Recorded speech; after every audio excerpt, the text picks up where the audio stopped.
C'est là que des enfants sont exploités sexuellement par des touristes occidentaux. Retour sur ce carnet de route d'Adil Farkan et Sylvie Millet, la nouvelle escale du tourisme pédophile. Kribi, le Saint-Tropez du Cameroun. C'est ici que débute ma plongée en eau trouble au pays du soleil et de la fête. Cela fait maintenant plus de 6 mois qu'un collectif d'associations me demande de les aider à dénoncer le tourisme pédophile dans leur pays. Lui, c'est Jacques de Vossel, hôtelier depuis 3 ans dans la station balnéaire. Je l'ai déjà rencontré à Paris. C'est lui le premier qui m'a parlé de l'ampleur du phénomène. C'est monsieur tout le monde qui a un peu d'argent. C'est monsieur tout le monde qui est chef d'entreprise ou cadre dans une entreprise française ou européenne et qui sait que ça existe au Cameroun ou dans d'autres pays d'Afrique. C'est pas spécifique au Cameroun.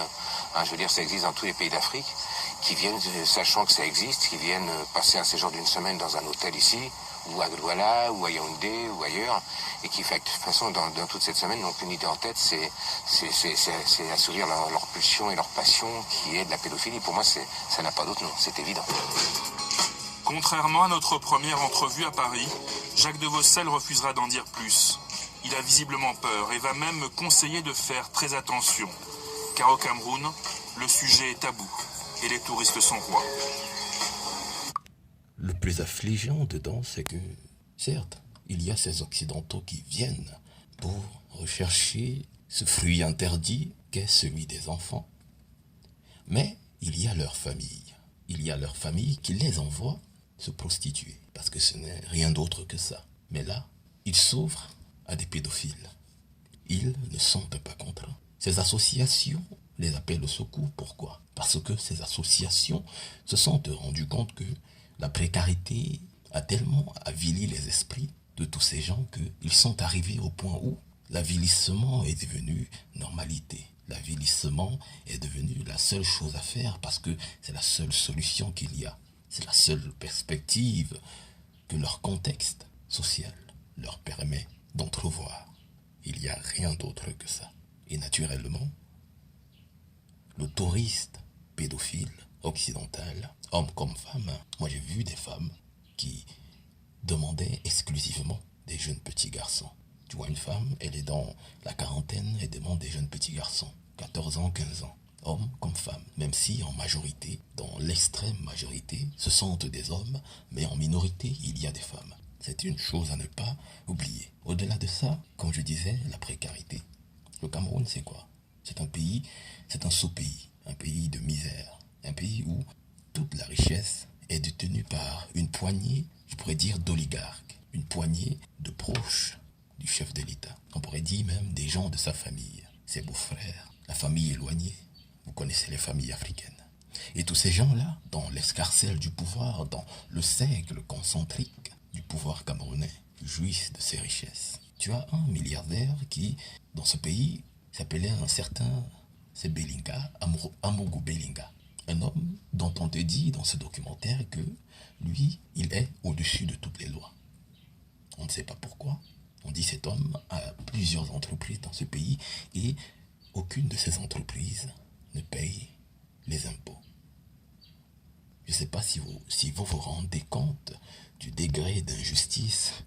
Vraiment, les Camerounais sont vraiment... Et c'est un peuple qui est comme les Algériens, un peuple extrêmement fier. Un jour, j'avais posé la question à un Camerounais, pourquoi es-tu fier? Qu'est-ce qui, factuellement, te rend fier de ton pays? Il a été incapable de me dire pourquoi concrètement. Il a été incapable. Il n'avait rien à dire. Tout ce qu'il savait, c'est qu'il était fier de son pays, mais il ne savait pas pourquoi. Et ça, je trouve que c'est un problème. Un homme avait dit un jour, c'était un des présidents des États-Unis, il avait dit un jour, ne te demande pas ce que ton pays a fait pour toi, mais demande-toi plutôt ce que tu peux faire pour ton pays. Moi, je dis que ce sont des bêtises. Avant de faire quelque chose pour son pays, il faut que ce pays nous montre qu'il est en mesure de faire quelque chose pour nous. Ce pays nous montre qu'il mérite qu'on meure pour lui. Il mérite qu'on se batte pour lui. Un pays qui ne mérite pas qu'on se batte pour lui, comme le Cameroun, c'est un pays que seuls les Camerounais savent ce qu'ils peuvent faire de ce pays. Je ne sais pas. Parce que ce que je vais dire peut choquer certains. Donc je ne vais pas le dire. Maintenant, la pédophilie. Il n'y a pas que les touristes occidentaux. Ils ne sont pas seuls. Il y a aussi des élites. Il y a aussi des dirigeants qui sont pédophiles. Ils sont de nombreux, des pédophiles, des homosexuels. Avant de me quitter, Jacques de Vossel m'a tout de même lancé sur une piste, le marché de Kribi. À part la plage, c'est là qu'ont lieu les rencontres entre touristes et mineurs. Ce commerçant me confirme les faits et accepte de me mettre en contact avec une jeune fille victime d'un touriste occidental. Mais d'abord, il faut la convaincre. Comme ça, tout à l'heure, on te retrouve et puis on pourra en parler, en fait. Ouais. Vianney, le commerçant, va arracher un rendez-vous à l'adolescente. Il habite le même quartier qu'elle, un des plus pauvres de la ville. La misère, à quelques encablures de l'opulence.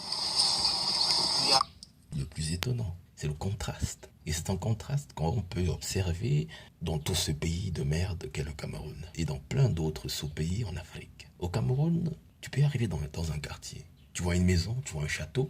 Et à côté du château, tu vois une maison qui ressemble à une ruche de fourmis.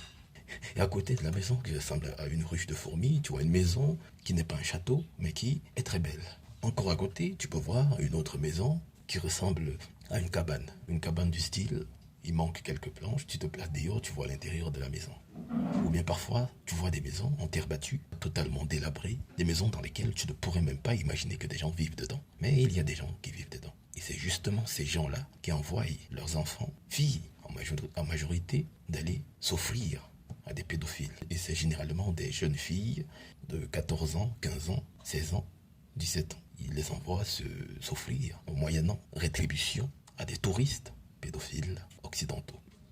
Beaucoup de touristes, assez, qui viennent et qui se livrent au plaisir de la chair. C'est très malheureux pour nous parce qu'en fait, on est très pauvres là.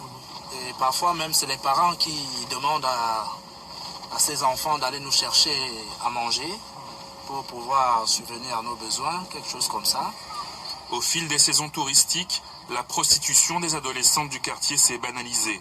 Une question d'offre et de demande, m'explique Vianney, en me menant jusqu'à la jeune victime. Il n'a pas tort. Il n'a pas tort. À Kribi, les touristes les demandent de plus en plus jeunes et les parents n'osent plus dire non. J'avais 14 ans, j'étais à la maison. Ma maman a dit à nos jours, les enfants qui ont 14, 15 ans, tu es déjà une femme, il faut que tu te cherches pour nous ramener de quoi manger. Maman m'a demandé, je peux me balader à la plage. Bon, il y a des blancs qui viennent souvent à la plage, quoi. Je suis allée à la plage, bon, j'ai rencontré ce monsieur, il avait 50 ans, il était âgé. Il vous a ramené où? Et le plus étonnant, c'est que la petite s'exprime plutôt bien. Elle a une diction plutôt parfaite.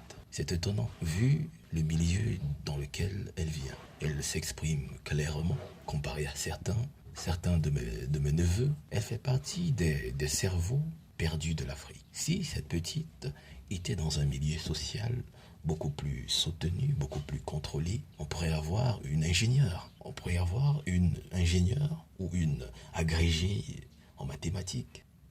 Mais non. Elle a eu la malchance de naître en Afrique, au Cameroun. C'est déplorable. On m'a ramené Touriste français. à l'hôtel, j'étais à l'hôtel. On a fait une semaine à l'hôtel. Une semaine à l'hôtel? Il y a un réseau pédophile ici? Des touristes qui viennent chercher des petites filles? Oui, presque, oui, chaque fois. Il y a d'autres qui amènent des blancs, qui donnent les blancs aux petites filles d'aller coucher avec les blancs, beaucoup. Il y a beaucoup de scènes qui se passent ici à Kribi. En fait, ils ont constitué, ils ont ficelé tout un réseau pédophile.